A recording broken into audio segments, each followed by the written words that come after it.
ที่จะไปวิเคราะห์ตัวอย่างใน EP ที่7นะครับผมขอย้อนไปพูดถึงปมใน EP ที่6กันก่อนละกันว่าเขาเนี่ยได้ทิ้งท้ายอะไรให้เราได้รับชมบ้างต้องบอกว่าโอ้โห EP ที่6มีจุดพีคที่แบบว่าเยอะมากๆนะครับเนื้อหาตรงนี้จะมีบางส่วนที่สปอยนะถ้าใครเนี่ยยังไม่ได้ดูเนี่ยก็ไปดูกันก่อนนะครับผมฟังสปอยแล้วอาจจะไม่ได้อรรถรสนะครับแต่ถ้าใครดูแล้วไปเราไปฟังพร้อมๆกันครับ EP ที่6นะครับผมเขาได้ทิ้งท้ายเอาไว้ในตอนที่แปลงนะครับเขาได้ตามมาพบกับกรแล้วรวมถึงได้พบกับชานนท์ด้วยนะครับซึ่งชานนท์เนี่ยความทรงจำเขาเพิ่งกลับมา10 ปีให้หลังที่เขาเนี่ยโดนครูปอมลบความจำนะครับเขามาแฝงตัวอยู่กับทางกระทรวงนะครับผมซึ่งสาเหตุที่นี้เอกเนี่ยมาอยู่ในมือของกรเป็นเพราะว่าชานนท์เนี่ยเอาข้อมูลเนี่ยมาให้กับกรหวังเพื่อจะให้กรเนี่ยเอาไปบอกเพื่อนๆนะครับชานนท์เนี่ยเขาคิดว่าครูดารินเอาอาวุธชีวภาพเนี่ยเข้ามาในโรงเรียนอาจจะเอามาทำเรื่องไม่ดีก็เลยจะไปบอกกลุ่มของแปงนะครับเพื่อให้จัดการแต่กรเนี่ยพอได้รู้ข่าวเขากลับไม่จัดการครับเขานำนี้เอกเนี่ยไปเผยแพร่ให้กับเด็กรุ่นน้องนั่นเองซึ่งชานนท์เนี่ยก็ตามมาหากรเช่นเดียวกันนะครับในขณะที่แปงเนี่ยกำลังเกลี้ยกล่อม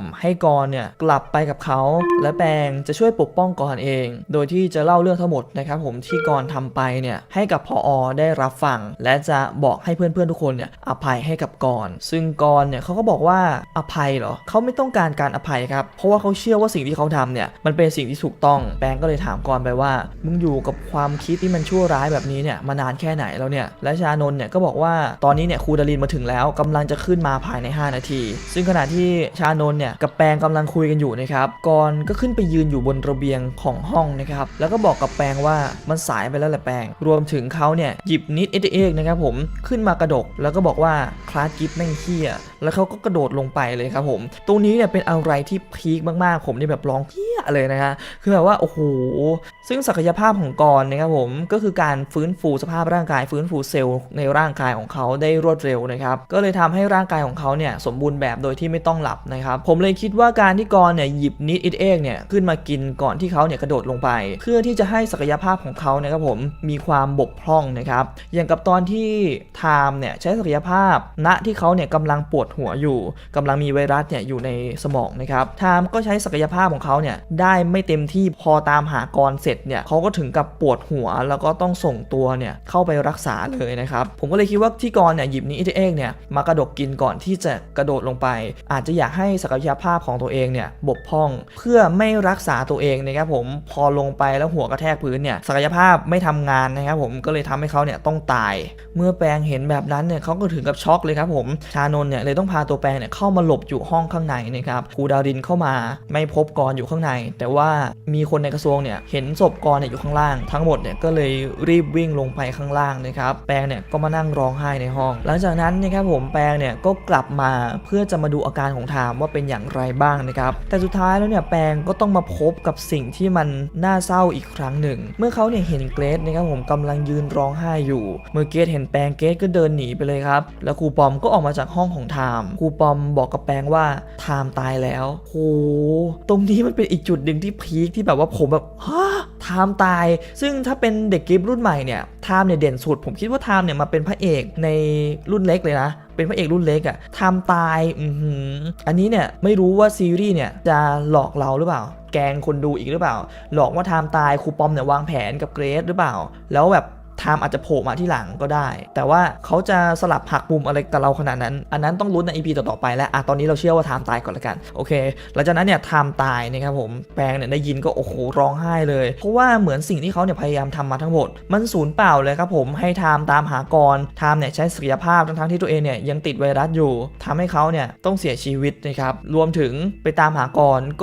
ก็กระโดดตึกตายอีกโอ้โหสรุปแล้วที่แปงพยายามทำมาทั้งหมดมันสูญเปล่าคล้ายๆกับซีซั่นแรกเลยนะที่เขาพยายามทำทุกสิ่งทุกอย่างนะครับผมแต่สุดท้ายมันก็สูญเปล่านะครับซึ่งมันอาจจะเป็นจุดพีคนะครับผมที่ทำให้แปงเนี่ยต้องเปลี่ยนแปลงอะไรอีกครั้งหนึ่งมันอาจจะเป็นการตัดสินใจของเขาที่ผิดพลาดเหมือนในซีซั่นแรกที่เขาเนี่ยไปร่วมโค่นผอ.กับเวฟเพียงแค่2คนแทนที่จะเอาเพื่อนๆเนี่ยมาร่วมโค่นผอ.นะครับอาจจะเป็นการตัดสินผิดพลาดของเขาอีกครั้งและทำให้เขาเนี่ยต้องกลับมาคือสู้ใหม่โอ โอเค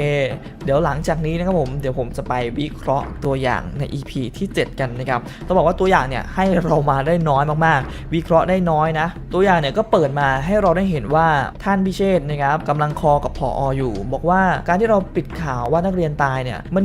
มีความเสี่ยงมากๆเลยนะผอ.เนี่ยก็เลยถามท่านพิเชษไปว่าแล้วท่านมีแผนยังไงต่อจะจับผมเข้าคุกอย่างนั้นเหรอซึ่ง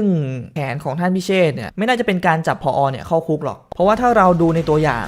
และดูใน EP ที่แล้วจะเห็นว่าครูดารินเนี่ยกำลังทำอะไรบางอย่างในตัวอย่างนะครับผมจะเห็นว่าครูดารินเนี่ยเรียกแปงเข้ามาคุยและครูดารินเนี่ยก็บอกกับแปงว่า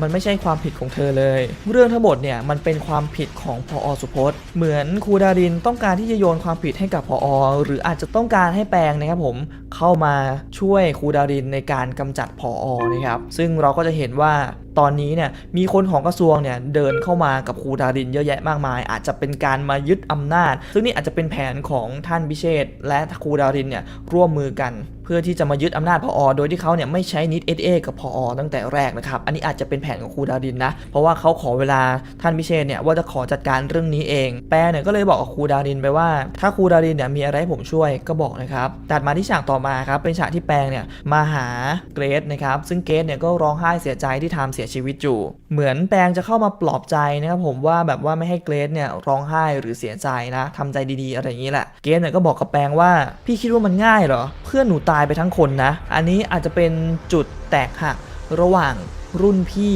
กับรุ่นน้องนะครับซึ่งตัวของเกรซเนี่ยก็จะมีความอคติกับตัวของแปงด้วยความที่ไทม์เนี่ยต้องเสียชีวิตเพราะว่าใช้ศักยภาพในตอนที่ตัวเองเนี่ยยังไม่พร้อมเพื่อที่จะให้แปงเนี่ยไปตามหาก่อนเธออาจจะคิดว่าที่ไทม์เนี่ยต้องเสียชีวิตเป็นเพราะว่าแปงนั่นเองนะครับถ้าใครได้ดูในไลฟ์สดของนักแสดงนะครับผมเขาเนี่ยจะมีการบอกว่าในเรื่องนี้จะมีศึกของนักเรียนกับนักเรียนและจะมีศึกของอาจารย์กับอาจารย์และสุดท้ายเนี่ยนักเรียนจะร่วมมือกันเพื่อเปิดศึกกับอาจารย์อีกทีหนึ่งโอ้โห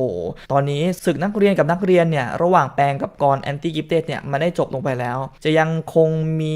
การที่ยังไม่ลงรอยระหว่างกลุ่มเพื่อนของเขาด้วยนะครับไม่ว่าจะเป็นตัวของปุณแปงแล้วก็เวฟนะครับสังเกตง่ายๆคือปุณเนี่ยเหมือนจะโดนครูดารินเนี่ยปั่นหัวเยอะอยู่เหมือนกันเพราะว่าครูดารินเนี่ยพยายามจะพูดกับปุณนะครับผมว่าแปงเนี่ยไม่มีศักยภาพในการเป็นผู้นำนู่นนี่นั่นนะครับแล้วก็ล่าสุดเนี่ยปุณก็ส่งข่าวให้ครูดารินรู้ว่าแปงเนี่ยออกไปตามหากรที่ไหนนะครับปุณเนี่ยก็มาปั่นเวฟอีกทีหนึ่งซึ่งเวฟเนี่ยพยายามโทรหาแปงหลายสายมากนะแต่ว่าแปงก็ไม่ได้รับอันนี้ไม่รู้ว่าความสัมพันธ์ระหว่างเวฟกับแปงเนี่ยจะเป็นยังไงต่อไปเวฟยังคงจะเชื่อใจแปงอยู่ไหมนะครับส่วนแปงเนี่ยเขาจะหลงเชื่อครูดารินหรือเปล่าเพราะว่าครูดารินเนี่ยก็มาปั่นให้แปงเนี่ยเข้าไปอยู่เป็นพวกเขานะครับอันนี้แบบโอ้โหมันกลายเป็นแบบว่าทุกคนเนี่ยไม่ลงรอยกันไปใหญ่เลยแต่ละคนเนี่ยเหมือนแตกกันเป็นคนละแนวไปเลยนะครับโห EP หน้าต้องให้เขาทีละคนเนี่ยค่อยๆกลับมาเชื่อมและมาร่วมมือกันเพื่อโค่นล้มตัวการใหญ่อะไปทีละคนผอ.ในซีซั่นนี้อาจจะไม่ได้ร้ายอย่างที่เราคิดผอ.อาจจะเป็นแค่เบี้ยตัวหนึ่งที่กำลังจะถูกใคร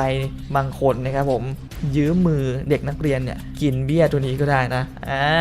ก็ต้องบอกว่า EP นี้เดายากอีกแล้วนะครับผมโอเคที่พูดมาทั้งหมดนะครับผมเป็นงานวิเคราะห์เท่านั้นถ้าผิดพลาดตรงไหนก็ต้องขออภัยด้วยละกันบอกเลยว่า EP ที่6พีคมากๆนะครับอย่าลืมกดไลค์กด Subscribe กดแชร์กันด้วยอย่าลืมกดกระดิ่งเพื่อไม่พลาดคลิปต่อไปแล้วเจอกันใหม่ในคลิปหน้าสำหรับวันนี้ไปแล้วครับฝากกดติดตามกดไลค์กดแชร์